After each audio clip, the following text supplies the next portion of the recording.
ready. Right, Jonathan, this has it's been a long time in the making. I think we had this conversation out in your farm over a year ago. I said I want to do a podcast. Give or take. Give or take. So you're my second guest. I wanted you to be my first guest, but whatever, it didn't work out. But the reason why I wanted you to be here in front of me talking about what you do is because I think when it comes to health, one of the most important things is our food, because we are literally what we eat. Couldn't agree more. And it's not just the food, where it's coming from, how it's grown, the chemicals that are put into the ground, the chemicals that are put into the feed for the animals. Yep. And there's an agenda, I believe, out there against farmers, against wholesome food. And I think a lot of people don't know that. And what they think is actually it's the climate and the narrative and we need to save the planet. But actually, the policies that they're trying to institute are actually going to destroy the environment and destroy biodiversity and destroy our health. So I'm going to pass the buck over to you. And why don't you tell me about yourself and the listeners, who you are and how you got to where you are? It's a massive subject. And where do we start? So I had a conventional agricultural education at Silhain Agricultural College many decades ago. I have had quite a varied career, went off and trained in construction management, worked in Canary Wharf for 6 years, and then in London for another 4 years after that. Then rode horses professionally. I'm a qualified equestrian coach. I've been doing that this morning. But my father was a farmer. My ancestors were farmers, and I always wanted to go back to it. So an opportunity came about 10 years ago now, 10 years of September, to buy a piece of land in Chalfont, St Giles. And we bought it. And to be honest, it started as a hobby. That was it. I was been breeding sport horses fairly unsuccessfully. I was renting grazing in various places around Sarrett and Amersham. And so I bought 6 cows and 6 calves, literally. And it was just a hobby for me, quite frankly, to start with. I had no agenda. I had no great business plan. It was just purely for my pleasure. And they were Red Devon cattle, which originate from Exmoor originally. They're a native breed. And I chose them for many reasons. One is, and I'll be perfectly honest, red cows on green grass are a very pretty picture. I agree. And they are also very docile, very easy animals to handle. I do most stuff on my own. Anyway, I started breeding these cattle, and I kept the heifers for increase the herd size. And then as the herds got bigger. So what's a heifer? So a young female. Okay. Before she had a calf. And so we started breeding them. Then some of them were bullocks, and we fattened those up, and we had a 100% pasture-based system. The animals were finished. So what's the special thing about pasture? I know, but for the listeners, because you always hear about grass-fed and grass-finished. What's the difference? Well, I use the word pasture-fed deliberately, not grass-fed. The reason is that grass-fed's been hijacked by supermarkets, so I say it, and advertise things as grass-fed. But there is no legal definition in this country of grass-fed. That's part of the problem. So as long as an animal is fed more than 50% of its diet in its lifetime is grass, it can be called grass-fed. That's as bad as vague as it is. So basically all the animals, say, in the United States that are finished in feedlots on high cereal, maize, grain diets, fed antibiotics, they can be called grass-fed. So basically, if you've been eating McDonald's for almost half your life, yes, and then you eat a healthy diet, yes, you can say, I've had a healthy diet. Correct, which we know is not the case. So whilst surfing the internet, found the Pasture-Fed Livestock Association, and I joined them probably 8 or 9 years ago. I was one of the first certified producers in this country, and we've been producing the beef ever since. I mean, my first clients were my riding clients who came for riding lessons, and I sold them a beef box while they were there for a lesson. Let's go back a bit to pasture-fed. Right. Is it better than just grass? Pasture-fed is better on many levels. One, for the animal. If you imagine a salad bowl of mixed leaves rather than just iceberg lettuce. Iceberg lettuce is full of water. I happen to like it, but a mixed leaf salad is much better for you than a straight. So it's just a much more varied diet. Correct. For the cow. Minerals. Is it a more natural diet as well? It's a far more natural diet. In this country, plant breeders, over the last oh God, 50 years probably, and maybe longer, have been breeding grass varieties that are bred for one thing alone, and that is dry matter production. The quality of that dry matter, the nutrient density of that dry matter was irrelevant. It was never measured. It was just purely, we plant this seed, we water it, we put fertilizer on it, and it grows a big amount of grass leaf for the cattle to eat. At the grade, because it's high in protein, high in energy, the grass cattle grow quite fast on it. What we have realised now in the last, well, probably does for a long time, but it's become more apparent in the last 10 years, is that they're growing empty calories.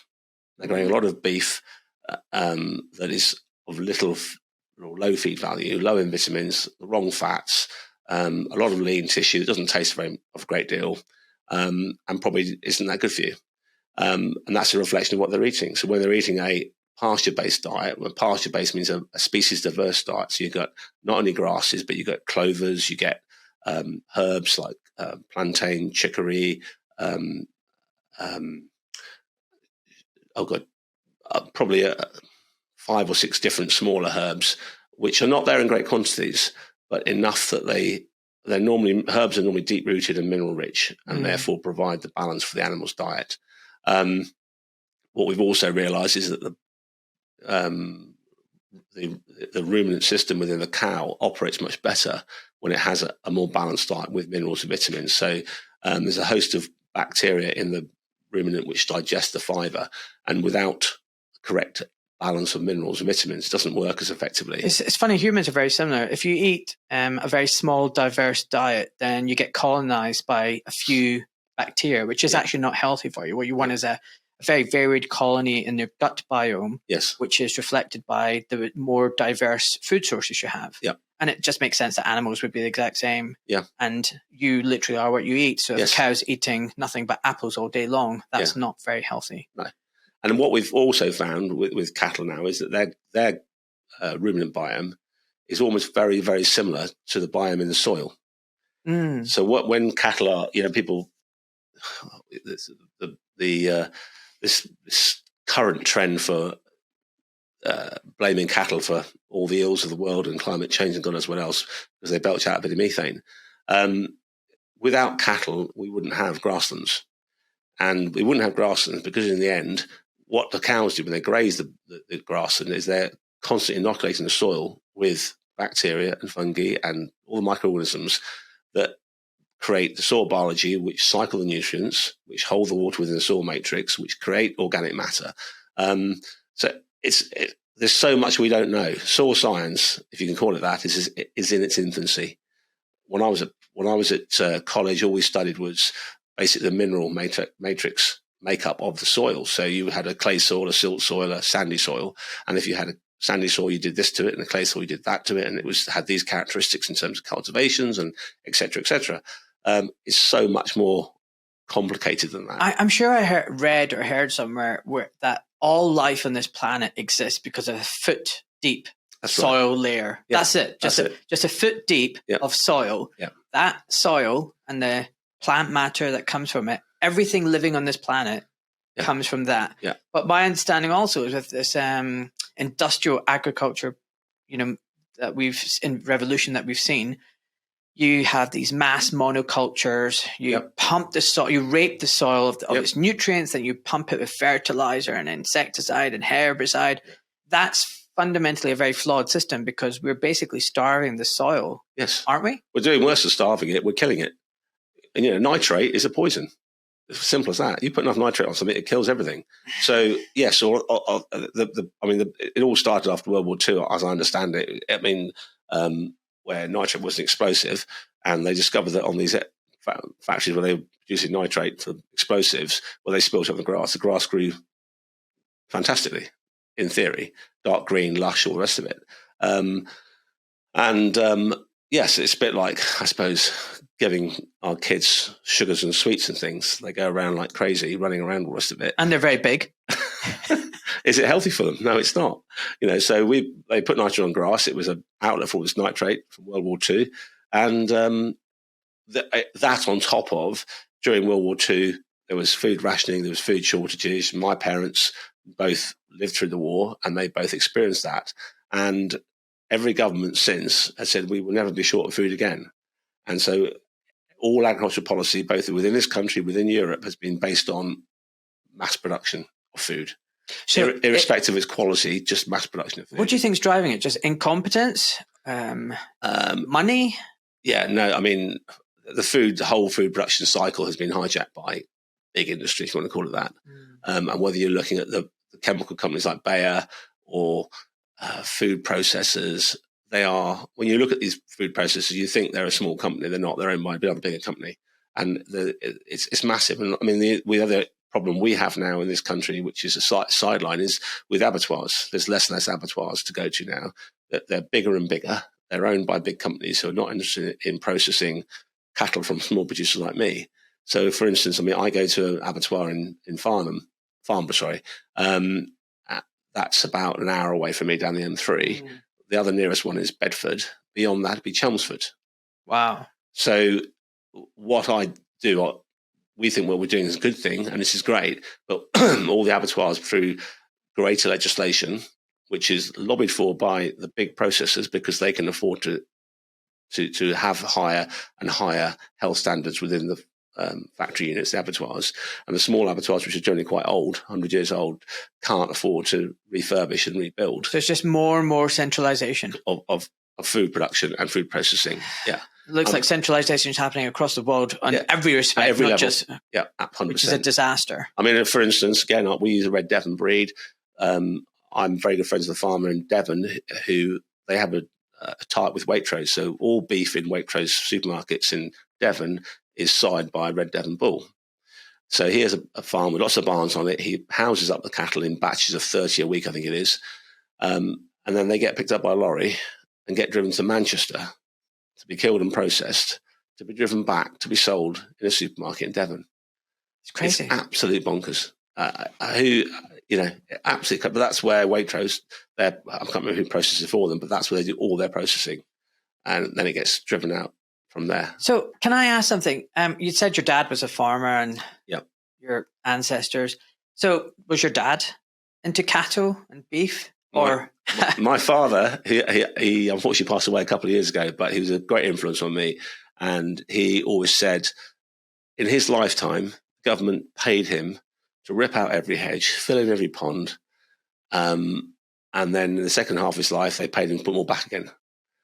That's the craziness of agricultural policies. And again, it's such a big subject because it's a reflection of our political system as well, to some extent, where every time you get a change in government, you get a change of policy. Yeah. But food production and food security should be irrelevant of government. It shouldn't be a political football. Not at all. Not at all. It should go on. It should be, separated, run independently, where the supply of food is consistent, it's high quality, it's kind to the environment, it demands high welfare standards, provides good living for farmers so that they can afford to reinvest, and so on and so forth. But I've come to the conclusion governments just frack things up. They should just leave us alone to get on with things. but to be honest, that's what farmers do. They just get on with what they're quite sort of stoical. Trust me, I know. This is a bit of a sidestep. As a foot and ankle surgeon, I always joke. I'm always worried when a farmer comes to see me because I'm thinking the foot's barely hanging on because other patients will be complaining, "Oh my God, this is terrible. I've had this problem for ages. I've tried everything." And I go, "Really? So what's how long have you had this problem for?" And they'll be like, 4 weeks. I'm like, that's it. And what's the problem? Oh, I can't run more than 20 kilometers. I'm like, okay. And then a farmer will come in and say, yeah, I've had this problem for 30 years. My foot's pointing 90 degrees the wrong way. And I can't drive the tractor as fast as I usually want to or whatever. Yeah. And I can't jump out of it. And it's sore, but it's okay. It's not that sore. It's like 9 out of 10, only 9 out of 10, It's like, that's so, yes, you're a very stoic breed. Yeah, absolutely right. And I think that they just carry on and doing the best they can the whole time. But again, and you also don't throw anything away. No. And what political policy doesn't take account of is that when you're planning a rotation of farm, for say an arable rotation, you're looking at minimum 5 years, up to 10 years ahead. So you're planning what grows in that field. And because we've had this monocultural system where we've had the common around here, the common sort of rotation has been wheat, oilseed rape, barley, wheat, oilseed rape, barley, which is not a rotation at all because they're 3 exhaustive crops. You should, you look at how my father used to farm when he was when his father farmed when he was a child, that they had not been joking. We go back to the Norfolk 4-course rotation, where they always had Describe what is Norfolk? Yeah, it was developed in Norfolk, where a lot of agricultural amendments took place, and basically it said that 1 year you grow wheat, 1 year it'd be fallow, 1 year you go turnips, which the sheep would graze, and then next year back into wheat again. So you always had an exhaustive crop, cash crop, which you cashed in on. You had the turnips, which were a different crop with different pests, different diseases, different root structure, which the sheep, another cash crop, grazed on. So, and they're pooping onto it, and adding organic matter. Correct. And in the original rotation system, they had a fallow year as well, where it was just left for a whole year to grow grass, go fallow, and it was a rest year effectively. We've moved on from there a bit, because what we discovered now is actually, rather than resting it, if you could graze with animals in a rotational system and mimicking what happens in the wild with, say, the buffalo of North America or the wildebeest of the African savanna, how wild animals act is a big herd, they're predated on by lions or bears or whatever, so they keep bunched together, they graze intensively in an area, but they're always migrating somewhere, north or south of the equator generally. Excuse me, following the grazing.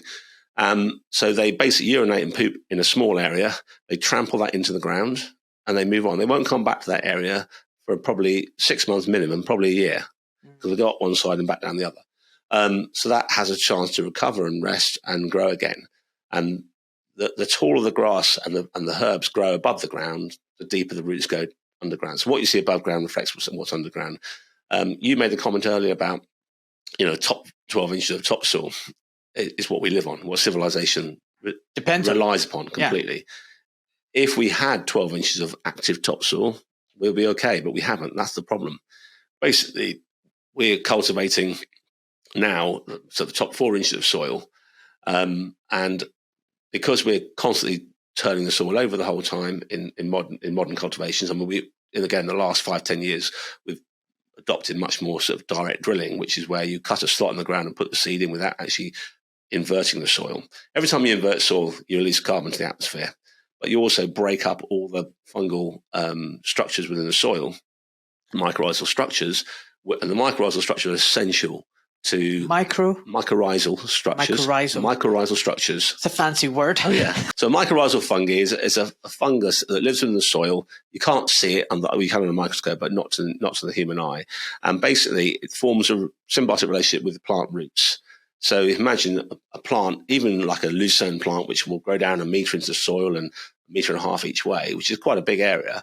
It then forms mycorrhizal relationships, symbiotic relationship with mycorrhizal fungi, and that fungi exists throughout the whole soil. So they can be drawing moisture from technically half a mile away or more. And then also the mycorrhizal fungi make available phosphate, for instance, but minerals within the soil, which otherwise wouldn't be available to the plants. So, and in return, the plant feeds the mycorrhizal fungi with a starch, basically a sugar substance.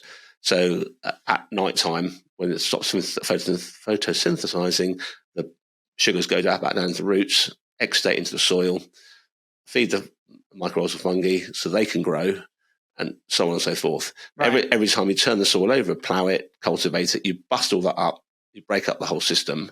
And so that's why then the plant then can only draw the nutrients from the area where its roots are. Hence, we then put fertilizer on top to make up for the shortfall, because there's not enough nutrients to feed that plant in that small area. So can I ask you something? Yeah.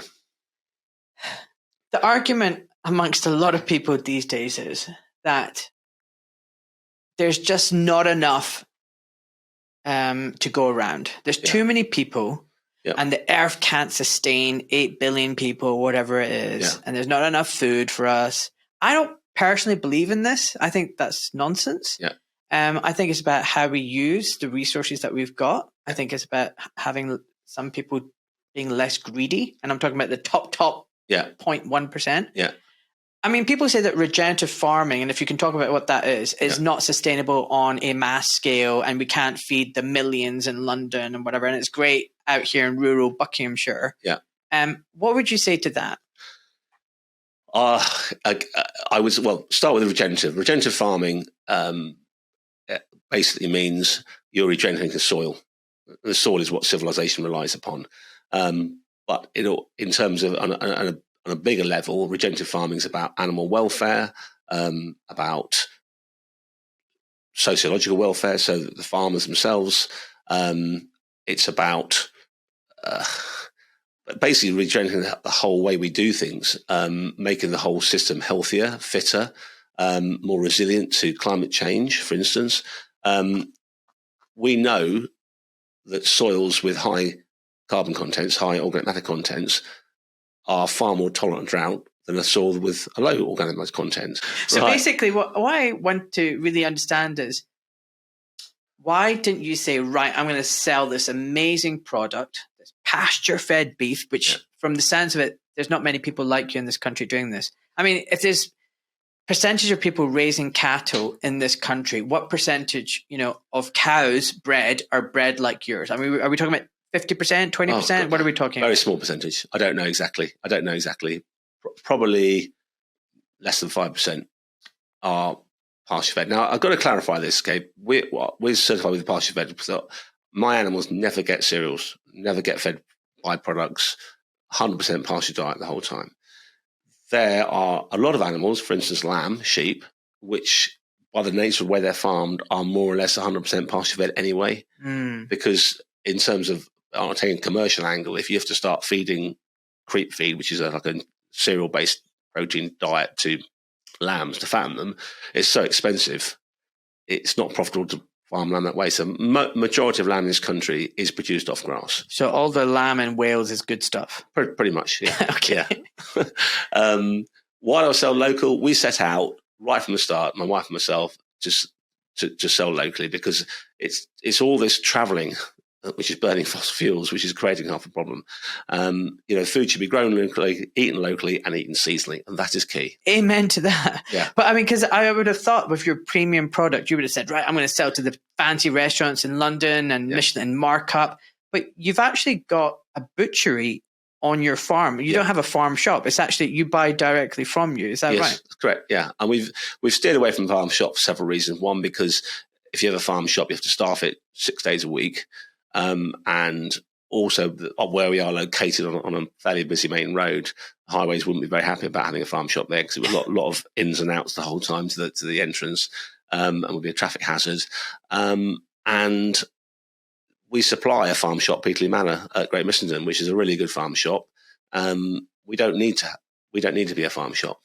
Okay, I need to check that farm shop out, because the reality is most farm shops have disappointed me. It's basically what you would get in a supermarket. It's all rapeseed oil. It's all nonsense processed. Imported from France. Yeah, and I'm like, where's my local produce? I want to get local food. Like Peterlee Manor, we can recommend. We've worked with them for a long time now, 7-8 years now probably. And their family-run business. It was a nursery originally. They opened a farm shop.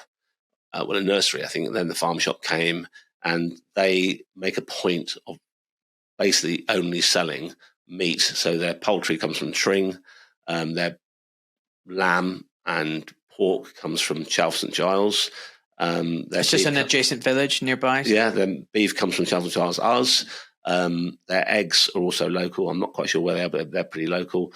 Venison's all local, but virtually all their fresh produce. The vegetables, I'm not certain about their salad products, but I know the family that run it, and their intent is to buy local. Because I'm really for this. I am for supporting local farmers. I mean, have you seen what's been going on with the Dutch farmers, for example? We'll talk about that in a second. But I think there's an attack on farmers, on people growing food. There's an agenda by certain people, like Bill Gates buying all of the farmland in America. We should talk about that as well. And I think it's about communities. We need communities. We need people getting food from their local farmer and knowing their local farmer, buying directly from them, and getting the middleman, who takes most of the profit out of the equation. What do you think of that? Totally. That's exactly what we do. That's the model we are based on. And you talk about traceability of food and food security, but we have to be fair, in this country, every animal is tagged individually. So we know, like when a calf is born, it has an ear tag. You'll see them in their little bright yellow ear tags in their ears with a number on. That number is unique to that animal. It's the whole of its life. It has to be tagged by law with 2 tags. When it eventually goes to the abattoir to be killed and processed, that same tag number is put onto the carcass to where it goes to the processor. Where it's the only time it loses that identity is when it's cut into lamb chops or steaks or whatever. So it's a pretty good system. However, if you go, and this is the advantage of what we have the butchery on the farm. People come to the farm to collect. They see the animals. That you don't need to be an expert in animal welfare to look at the animals and know they're healthy, know they're content, because they're calm and quiet and they've got glossy coats and bright eyes and all the normal I can things. vouch for that. Yeah, the kids love walking around your farm and looking at all the animals. Yeah. And we always say that what are we selling in our butchery is born on the farm, so we know where it came from. We know how it's been treated. We know the abattoir it's gone to. The only road miles our animals have is from the farm to the abattoir and back again, which is probably about 50 miles there, 50 miles. So back. Can I ask something controversial now? There's been a bill passed recently about some mRNA technology, vaccines, and livestock. Yeah. What's your view on that? Are you going to be injecting this stuff into your livestock? No, we have. By the way, I'm holding my breath here because you know my answer. I'm a pragmatist.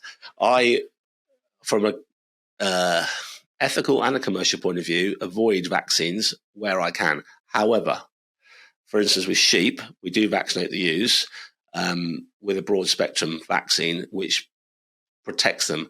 It's one of the ironies of sheep. They evolved in fairly tough climate, tough environments, but they have a willingness to die like no other animal I've ever known. They're pretty stupid animals. I'm sorry, but they are. When a cow gets ill, it wants to live. So you call the vet. If it needs to have some antibiotics, has some antibiotics, and it will do everything in its power to stay alive. A sheep, you call the vet, comes and treats it, and an hour later it's dead anyway. So you get to the point where, was that worth calling the vet for? Because they just don't. Anyway, so we do vaccinate the sheep, and that's the only sort of thing we do. The cattle don't get vaccinated at all. So will this law that's being passed, does it mean that every animal has to be vaccinated or not? No, not my understanding is no, it doesn't. I think it's still a choice thing. But can you understand the logic of why they would want to do that? No. I don't understand the logic of a lot of things in this country. We do things. I think, why are they doing that? There's no reason for it. But other than there's some pharma company behind it that's going to make a load of money by selling vaccines. I don't know. It's a lot of health and safety stuff they bring in. Do you know what even diseases they want to vaccinate against? Like, what exactly are they hoping to vaccinate against? I don't know that. I'll be honest. I don't know the full detail of it. But I mean, in cattle, there are effectively 5 main diseases probably in this country. Foot and mouth, we all know about. TB, we all know about. Yeah.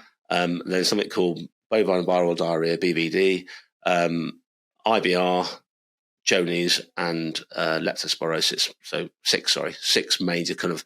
I'm going to have to pause because my daughter's in the back and it's too much. Go. Sorry for that rude interruption. Anybody who's watching this will have seen my daughter in the background. That's why I had to stop and tell her to kindly stop monkeying around. Anyway, you're talking about the vaccines and vaccinating your herd. Yeah. And which ones? And you're telling me you don't vaccinate any of your beef cattle? Not the beef cattle, no.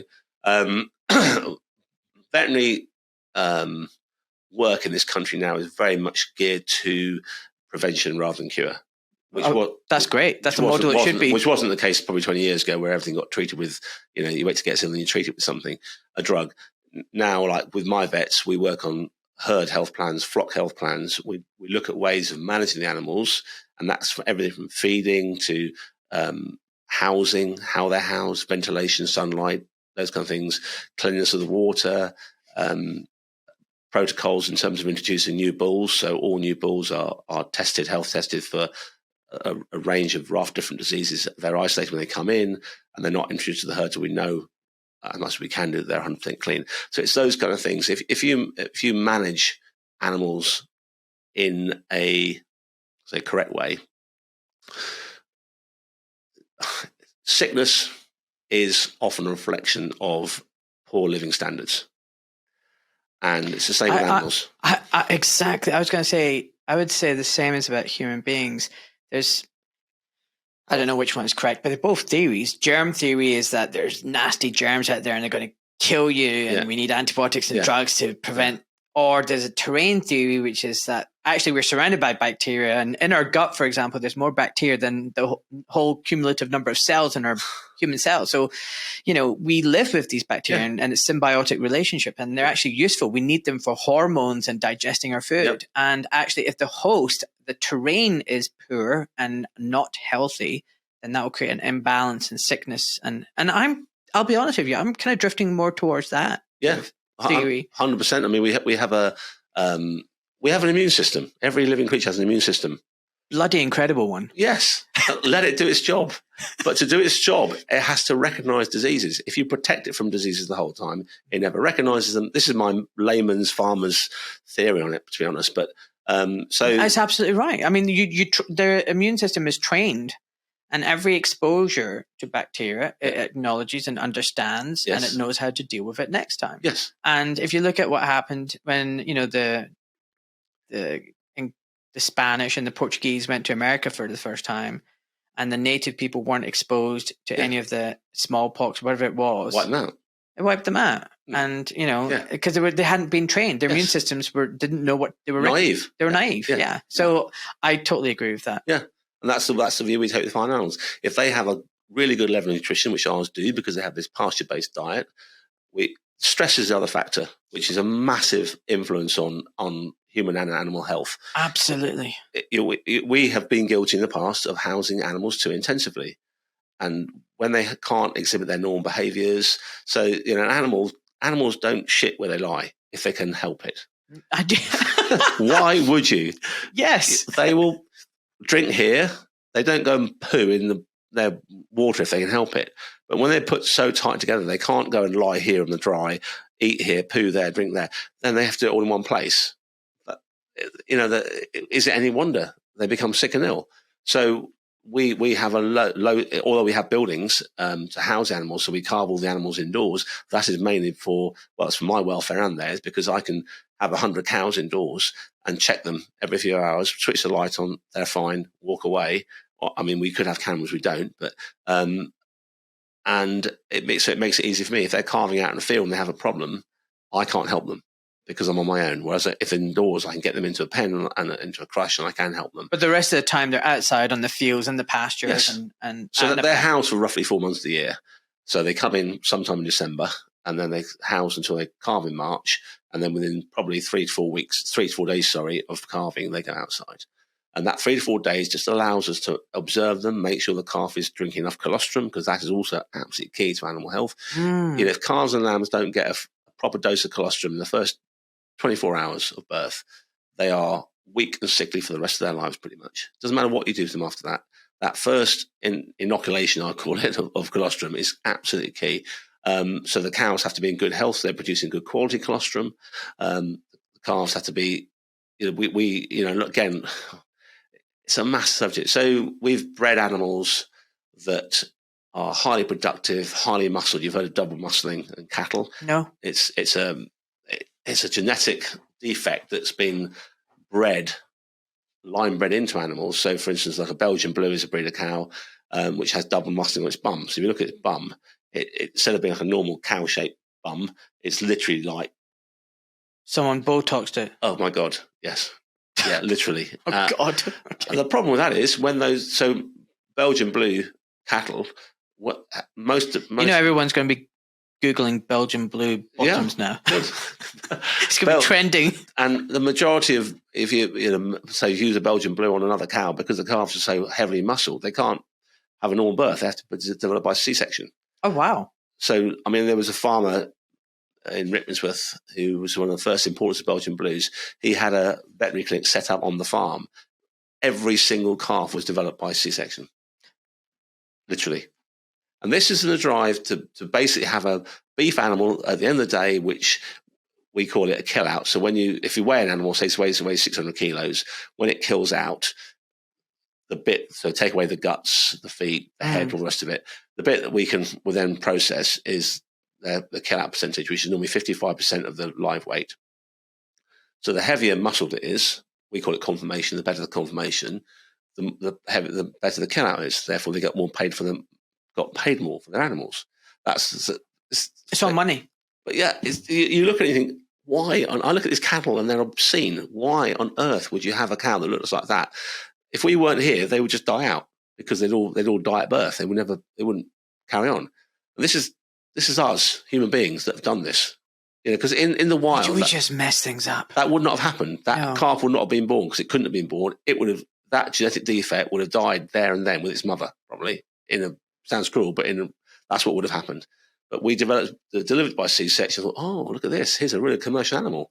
Get more meat off this animal, more efficient. Let's go, and then we bred for it. So how are you doing this? Because you're, a small farm. Yep. Well, I assume you're a small farm. Yep. And the argument is you need these big, large, massive farms, industrialization to make money. But have you had that challenge? How is it working for you, the financial model? I mean, what's the incentive for another farmer potentially listening to this and think, hey, I'm going to stop doing what I'm doing and I'm going to follow Jonathan Chapman's route? We're fortunate. The area we live in is a reasonably urban area, so there's a big marketplace here for us. If you lived in the Peak District up on the hill somewhere, direct selling wouldn't be an option for you. But again, we should learn from history. If you look back, hill farms used to produce what we call stores, so young animals, sheep and cattle, young cattle that then would move to the lowland farms, who have got more feed throughout the year because they're a softer climate, and they would finish them, and they're also close to the urban markets where the marketplace is, and that's what used to happen the whole time. But nowadays, it's you've got these sort of massive production units which are trying to produce food cheaper and cheaper and cheaper the whole time, because that's what, in theory, everyone demands. But if you look at food inflation compared to inflation of other goods, I think in 1963, this is from Kantar Index, I got this from a lecture I went to, the average household spent 33% of their income on food. In early 2020s, it was less than 6%. Wow. That's massive. Our parents never wasted food. My parents never threw food away. It would, sacrilege, just would never happen. That was left over from the war when food was short, and everything was utilised. The last course of action for food was not the waste bin, but the dog, or the pig in the yard. That's Do you know? I also think it was priority. Like, people valued good food. Yes. Like, what you were eating mattered. Yeah. Whereas now it's all about convenience. Yes. Everyone's too busy. Everyone's rushing away. And people say to me all the time, oh, it's too expensive. We don't have the money, or even their own health. Yeah. But they're quite happy to splash out on a holiday abroad for thousands of pounds. That's right. And their car rental for a big flash 4x4 tractor, Chelsea tractor. But when it comes to the actual things that are good for them, they skimp on that. Yeah. I mean, the thing that blows me away is coffee. And I'm guilty of it too. I go to Costa Coffee and spend £3.50 on a latte or whatever. It's nuts. You need to buy your coffee locally from someone who roasts it and have it delivered. That's what we do. I'm always in a hurry. That's the trouble. I have a flat out lifestyle, and I need to slow down a bit. I know that. But do you know what? I'm going to show you after this podcast. I'm going to show you my little coffee machine. Yeah. And I'll tell you where to get your coffee beans from. And they will be delivered every week. Yeah. And it's a different, from Ethiopia, Rwanda, wherever. And it's amazing. And that freshly brewed coffee is you just smell the coffee and it just wakes you. It's amazing. Yeah. And you become a snob. I'll be honest with you. The idea of me drinking Costa Coffee or Starbucks, I will look down at that with contempt. It's not even coffee. Don't even call it coffee. It's just brown liquid. No, but you're right. It's all about convenience and our speed of our lifestyles. And like my wife works full time in London. She comes back probably 7:30 at night, and she will pretty religiously cook a proper meal for all of us. That takes some doing to do that. She gets up at 5:30. She leaves at 6:30. So my wife needs to hear this. So she gets up at 5:30. Yes, she leaves between 6:30 and 7 to catch a train to London. She works in Moorgate. She comes back by train. She gets back at 7:30ish in the evening, depending if the trains are And running. then she cooks a meal. Correct. Yes. And a meal, we get our vegetables are organic. They come from 10-mile menu, which is High Wycombe. They're delivered every week. It's a box of vegetables, all seasonal. We never know what we're getting. Luckily they put something in, a little leaflet in, which explains what some of them are, because I didn't know what they were to start with. But you're just eating beef, aren't you? You're just having steak every night. No, not every night. No, we get beefed out a little bit, but no, we have because we do lamb and pork, and we do wild venison as well. So yeah, we eat very well. And on that note, I want some venison burgers again. You need to bring that in. That's fantastic. It's fantastic. It's mind-blowingly tasty. Wild venison is as pasture-fed as it gets. I know. There is nothing more pasture-fed than wild venison.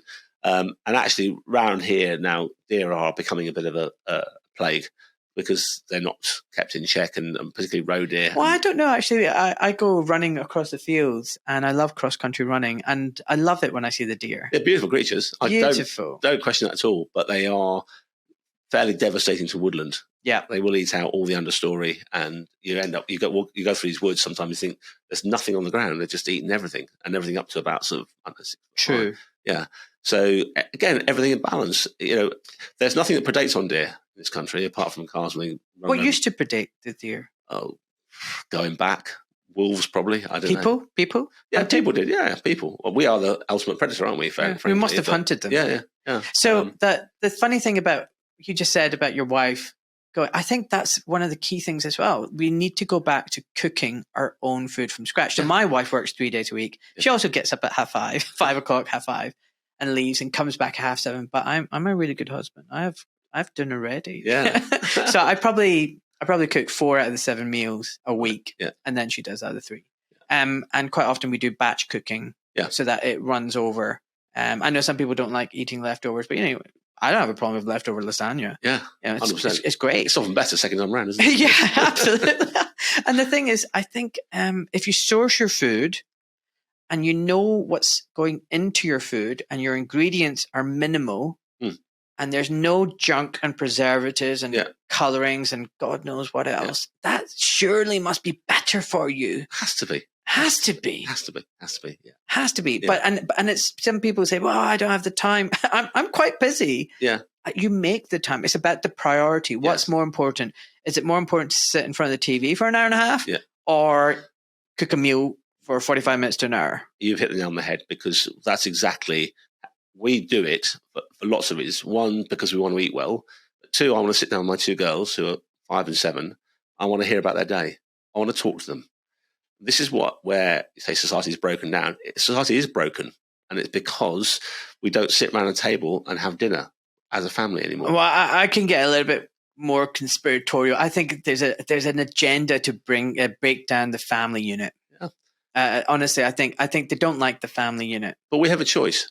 We have a choice. Yeah, we have a choice to change that. We can, and I mean, my girls are endlessly. So yours are the same, endlessly entertaining. And for those who don't watch the video of this, my daughters were all around this garden office, banging, waving, and trying their best to distract us. And my wife is doing a hopeless job at keeping them away. But there you go. but we're social creatures, aren't we? That's what we're meant to do: socialize with each other, entertain each other, tell stories. And I connect with your neighbors, love thy neighbor. Yeah. But nowadays, do you not feel you're almost mistrustful of your neighbor? You don't know, are they going to hurt me? Are they dangerous? You don't know them. You don't know them. If you know them, it's anything unknown is fearful. Once you know it, it's not fearful because you know what it is. So, absolutely. And you know what? I think the vast majority of human beings are good people, and we all want the same thing. Yeah. We want to be loved. We want to love back. Yeah. We want to look after our family, have a roof over our heads, a meal. Yeah. And we're herd animals, just like cattle and sheep, flock animals.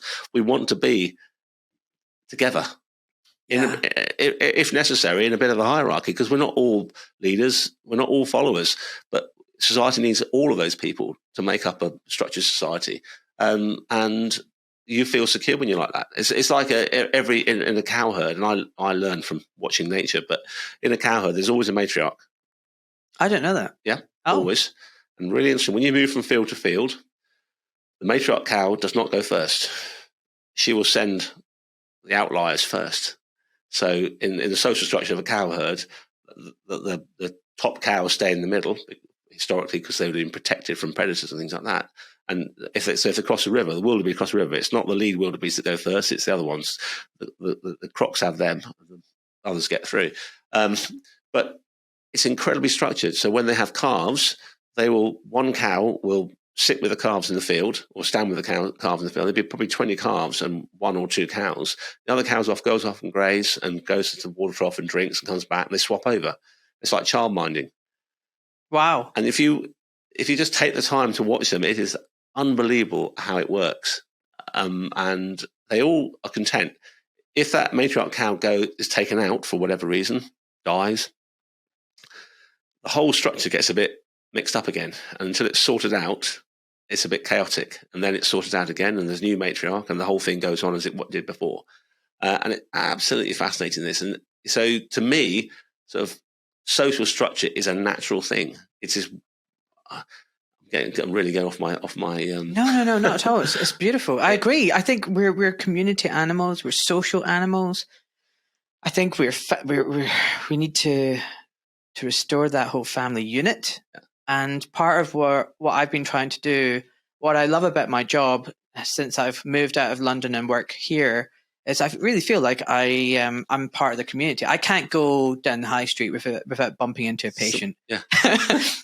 or even if I'm just walking down the road, so I've had people pull over in their car and say, "Look at my foot, it's better." Yeah. And you feel part of the community, and you know the school and the people around Gives you a warm, fuzzy feeling. Gives you a warm, fuzzy feeling. Yeah. And I love that. And that's why I get all my meat from you. I love the fact you're a local farmer just a couple of miles away, and the meat is well looked after. The animals are well looked after. There's proper welfare, that the soil's not being bombarded with chemicals and the animals aren't being injected. Yeah. And the animals look healthy and happy. Yeah. And I'm, trying to source my food from a local cooperative now, and get my honey from local beekeeper. Yeah. It's all about local community building. Yeah. And I think that's where we need to go. There's a big push towards centralization. You'd even argue centralization of government, one world government, the EU was why I was against the EU. Yeah. I think it's hard enough controlling our government in Westminster, never mind a government in Brussels that's totally unaccountable. Yeah. And actually what we need to do is go the opposite direction. We need to go down to decentralize everything, education, health, food sourcing, everything. Can regenerative farming feed the world? Yes, it can. I went to a conference a few weeks ago about decarbonising your farms, and the speaker there said that the human population is going to plateau at 11 billion or whatever in 2040 or something like that. I don't know quite exactly when it was. And that we shouldn't be worried about population control. I would be sceptical about that. I think it'll be a big step to say, don't worry, the population will plateau and we'll all be fine, and we'll just gear up for that population and providing food for that population. I understand the political, sociological problems with trying to control population. I think in Western Europe, the population without immigration is probably decreasing slightly. But how do you influence the areas of the world where population is out of control, quite frankly, with great difficulty? I accept it. I don't have the answers to that. I do think that if we farm regeneratively and improve soil health, then the soil will get better at recycling nutrients within the soil, and therefore we can grow more productive crops on that soil. The biggest restriction or limiting factor in crop yield is always water. 100%. You can fertilize grass till the cows come home. If it doesn't rain, we don't have sunshine, we don't grow any grass. So sunshine, you could say, and water are the two key elements. So if we can hold more water within the soil so that throughout the year there's a higher water level, and for that, you need organic matter. Correct. Our crops will be more productive. If you don't have organic matter, the topsoil just washes away, doesn't it? Many things, yeah. The soil structure goes because it's the organic matter that holds the particles together, but also you by holding the soil particles together, you create spaces in which water is held. Once the organic matter drops, and I'll give you like a sponge. Yes, like a sponge. I'll give you an example. So there's a farm in Sarrett which I farmed, and it's in a mid-tier countryside stewardship scheme. In that stewardship scheme, you have to take a soil sample of all the fields before you start. It's a 5-year agreement, and again at the end to see how much improvement you've brought about. In the arable fields, which have been farmed for arable for 30 years, almost non-stop, the organic matter was less than 2%. On the same farm, there's 2 bits of parkland in front of the house and behind the main house, which have been permanent grass forever and ever. Organic matter content was 6.5%. That is massive. So, 4.5% difference between 2 soils, which are geologically the same in terms of aspect and exposure and rainfall and all those other things, are exactly the same. The difference is that soil relies on a perennial plant. A perennial plant is one that grows all year round, basically, growing in the soil, feeding the soil biology, so cycling the nutrients, retaining the water within the soil. Arable soils, if you imagine you plant a crop in, say September, end of September time, it grows throughout the winter. You harvest it in July, August time. There's 3 months, 2 months a year when nothing's growing in it. So all the soil biology shuts down, goes dormant effectively. And in those 2 or 3 month period, nothing's happening. So if you've got grass, that doesn't happen. It's 12 months a year. Grass is sequestering carbon into the soil via photosynthesis. So is it possible to have a completely vegan lifestyle? Say the whole population just was vegan. Yeah. And you have these fake burgers and mass crops. Yeah. What would happen to our environment and the population and the planet? It crash. Full stop. So hold on. I feel the need to ask you again. This is very important to all those vegan listeners out there. If we as a human species ate nothing but vegan, and to do that, we've got all this monoculture crops. And we stop having livestock. Because they're only there to feed us. So if they're not, that's their perception. That's not the case, but yes. Yes. So if it's just monoculture, what will that do to the soil, to our environment, and to our planet? Will it save the planet like they think it will? Because that's what their argument is, that we're killing the planet by having beef. No, quite the opposite. If you could say everyone ate organic vegetables, different matter. But organic vegetables are grown with animals within the rotation, so cattle and sheep within a rotation.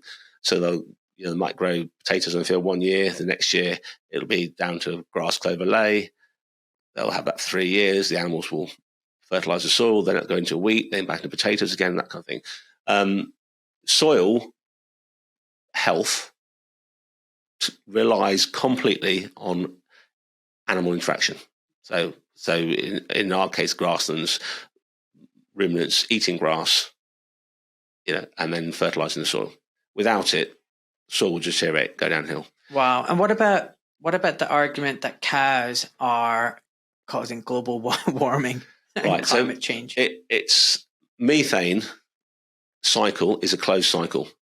So there are more or less the same number. Sorry, I have to apologize. My children are making funny faces behind you, which I'm finding very difficult to concentrate. And my wife's duty today was to make sure they didn't do this, which she's failing miserably at. Anyway, sorry, let's go back. Climate change.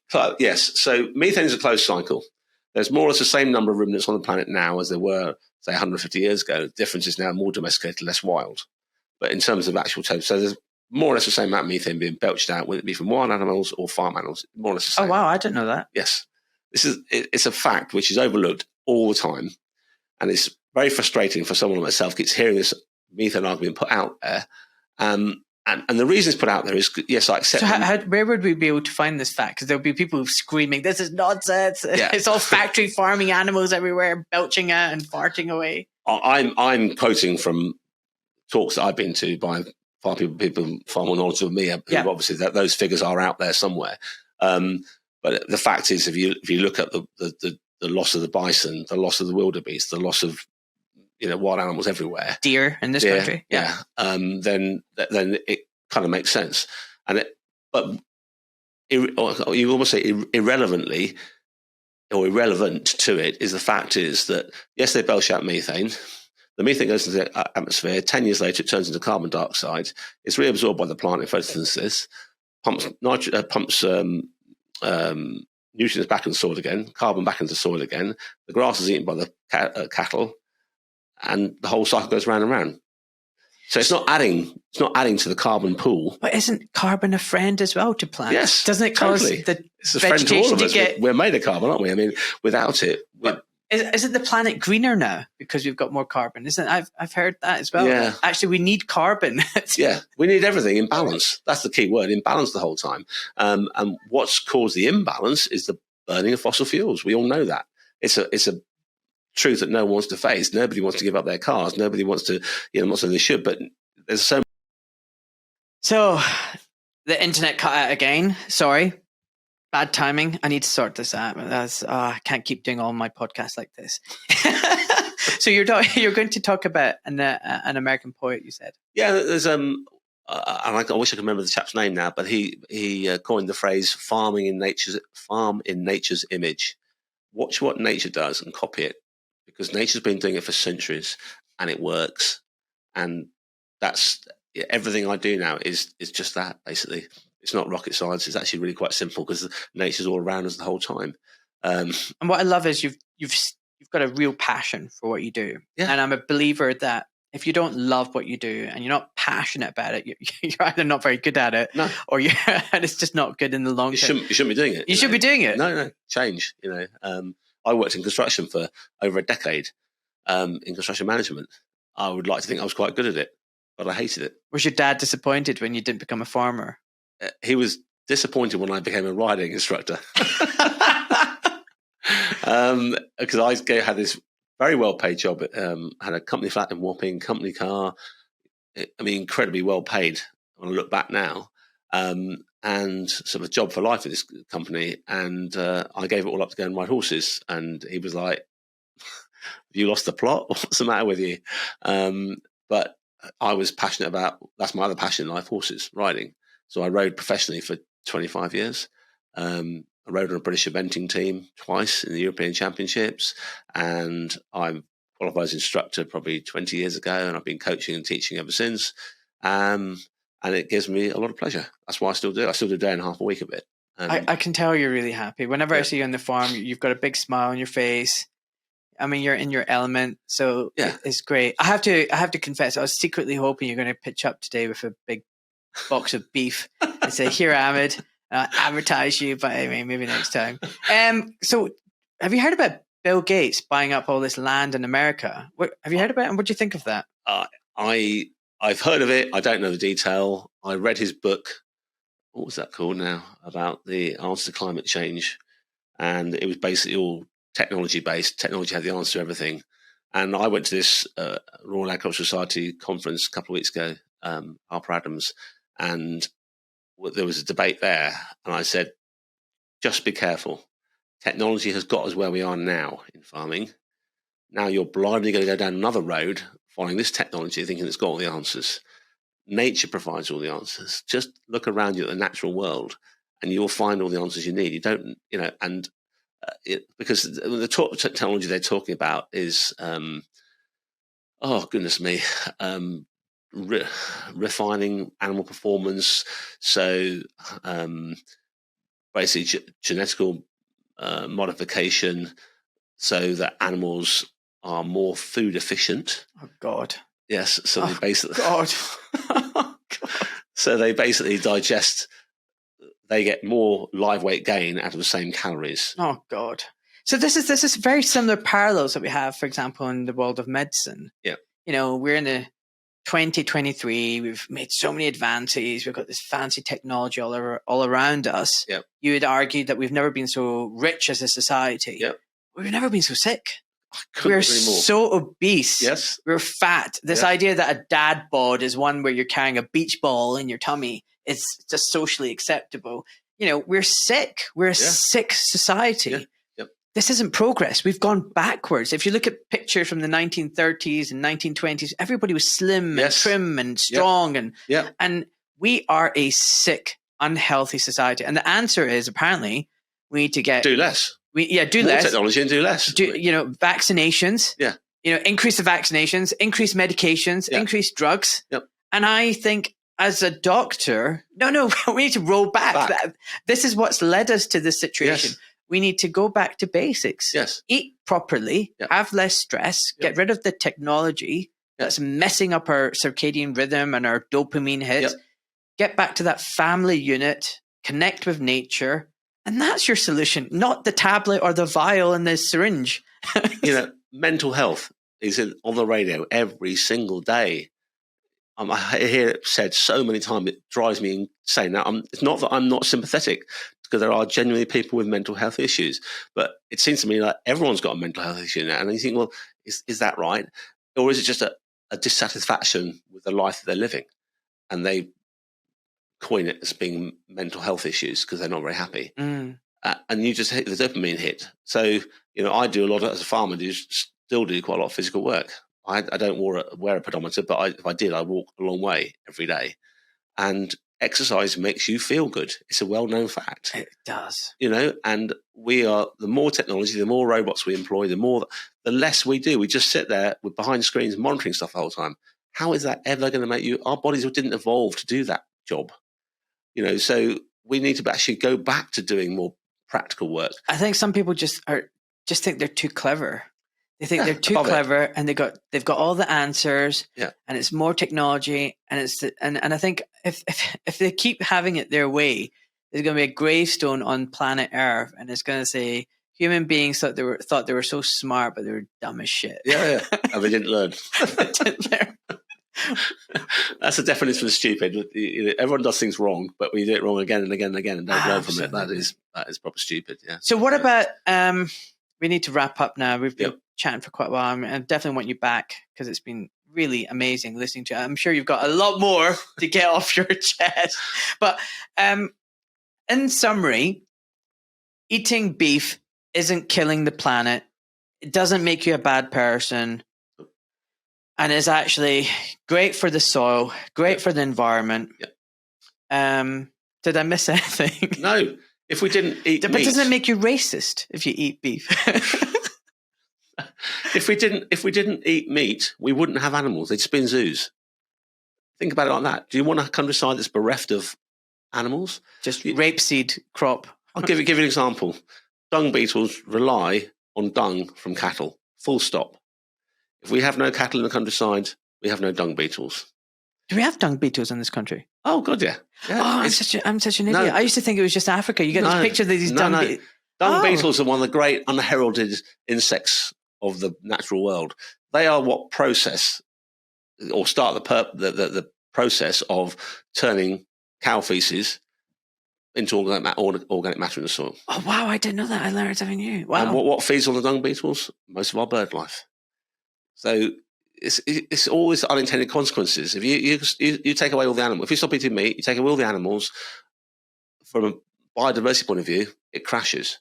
Our health, I'm not a nutritionist, but I personally believe that we're evolved as omnivores, therefore we should eat an omnivore diet. Now, we do sell to carnivore-only diet people as well, and I have to say they're incredibly healthy people, or seem to be. So I'm actually an omnivore. I agree with you. I think I'm an opportunistic vor. Yes. Whatever's available that's good. That's why human beings became the dominant. On this earth, because we can eat vegetables, but we can also eat meat, and we can eat fish, and we can do this and we do that. And we can, so whatever's available. So I'm very heavy carno keto. I have, meat. As you know, I come around quite a lot. Burgers, steak, sausages, most of it lamb, beef, or venison. Yep. I have chicken probably once a week. I have the vegetables on the side. Yep. Potatoes. You can see we've got the raised beds and we're growing potatoes here. Beetroot, onions, garlic, Savoy cabbage. But I don't go crazy on the fruit apart from berries, blackberries, raspberries, strawberries. And I'm not 100% carnivore, not for sure. Yeah. I think it's about that balance. And I also try and add in extra stuff that I wouldn't normally have, because that's also very important. Remember, the more varied the diet, the better. I'd throw this in there as well. If we ate seasonally, if we didn't eat apples other than in the autumn when we harvest them, and then perhaps through the winter if they're stored, when you eat an apple, you would love it because they're available the whole year round. I'm going to go off track here. No, again, it's very quickly. perfect. Fast food, as in fast grown food. Anything that's forced is never, ever good. So most of our fruit and vegetable is irrigated. Irrigated fruit and vegetables doesn't taste everything because it's full of water.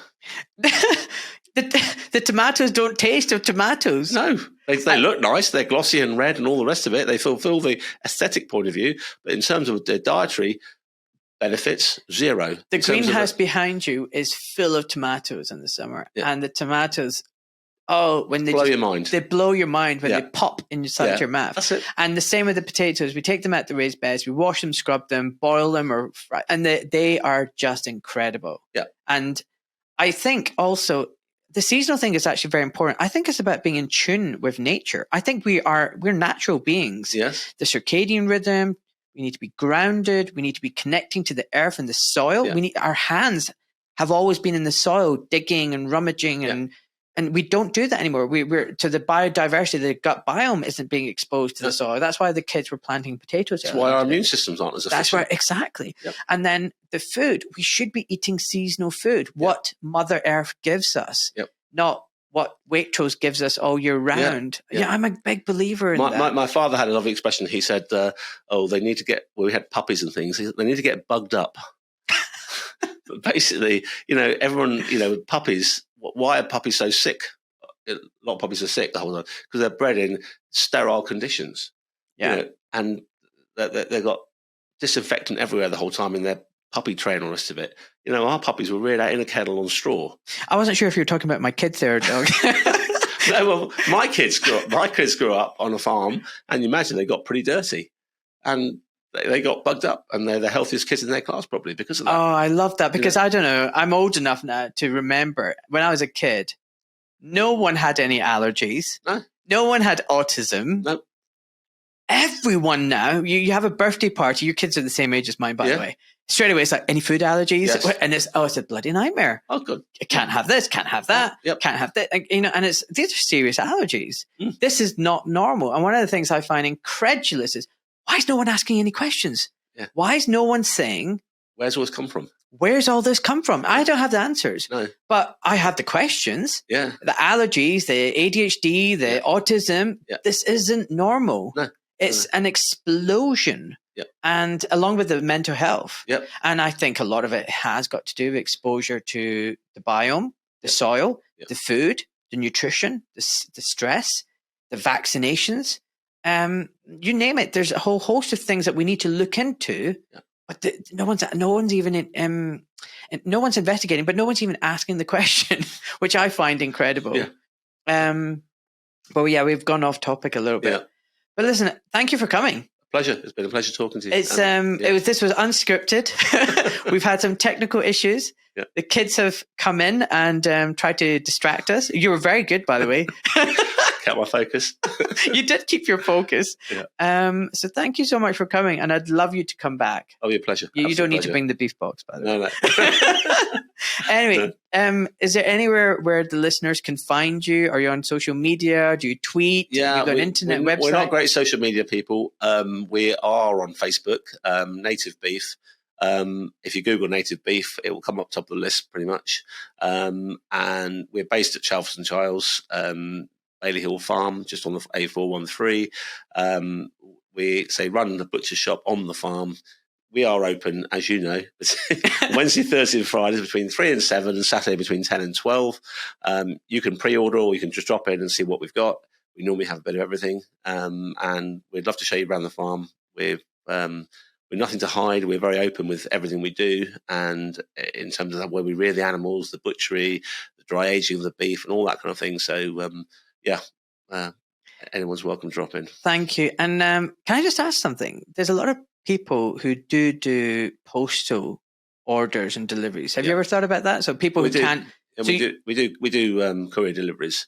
Okay. It kind of goes against the grain a little bit, if I'm honest. We have supplied restaurants in London on a fairly small scale. We supplied Ottolenghi for one of their restaurants for 5 or 6 years. But it was. I don't want you to get too successful. No, that's the problem. And this is exactly. I became a butcher so that I could make money as a farmer. Right. I had no ambition to become a butcher, but I realised just selling meat into the wholesale market was a fruitless task. You couldn't make a living out doing that, and so I wanted to sell my beef locally. I wanted to get feedback on it. I wanted to, tell the whole story of food. So let me give you some feedback. I don't think I've given you this feedback. So I'm a bit of a foodie. So this kid that grew up in Glasgow in a working class, rough area, far removed from lush green Buckinghamshire. Yeah. Trust me, it's kind of bizarre taking my kids to the Roald Dahl Museum just down the road. Yeah. And, when I had read Danny, the Champion of the World, and read about pheasants, everything was written around this area. Brilliant book, by the way. Brilliant book. I was living in a concrete jungle surrounded by heroin addicts and alcoholics with the average life expectancy is like 42. So I couldn't imagine. It was a magical world, that scene. And now my children grow up seeing deer and muntjac and pheasants, and it's just commonplace. And I just think in one generation, what a difference. Yeah. It kind of gives me goosebumps. Yeah. It's magical where we're living right now. Anyway, I've kind of lost my train of thought. Anyway, I've become a foodie. So from eating pretty rubbish food as a kid growing up, my parents were susceptible to the ads, and we had Findus crispy pancakes and KFC buckets and all that stuff. Now I love my food, and it's very important. And I go to really nice restaurants, even Michelin 3-star restaurants. I can tell you, I've never had steak as nice as the steak that I get from your farm and cook in my kitchen. So that's the massive feedback. Compliment. No greater compliment for me, quite frankly. We love getting the feedback, and that again is why we don't do. People say, "Do you sell on the internet?" And we don't on purpose.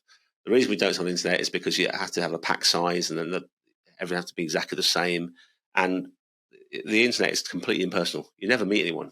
They send you an order through, you pack it, you send it off. No feedback, nothing. Because our customers, most of our customers, come and pick up their food from us. We know them all personally. That's a quick last thought I've got just in my head. If a listener can't access you, you're not local enough, is there a network, a website where they can find farmers like you? Yes. Who, direct sell. Yeah, tell me, where can they find that? Pasture-fed Livestock Association. You could Google Pasture-fed Livestock Association. They have a website. On that website is a list of producers. Pasture-fed Livestock Association. Yes. And that you put in your postcode, and they'll tell you local farms? You've gone to there, you'll say that they'll have a list of suppliers. And Buckinghamshire, and it'll have me and probably a couple others, Hertfordshire, whatever. And you'll find someone who will be reasonably local to you, who will all farm to the same standards that I do. Great. And I think this is the way future. I think for our own freedom, we need to go local. We need to cut out the supermarkets for our own health. Yep. I keep saying to people, the best expression of freedom is actually good health. Yeah. And support your local communities and support your local farmers. Well, listen, thank you so much, Jonathan. 100%. Thank you very much. Right. Pleasure. Thank you much. Thanks everyone for listening.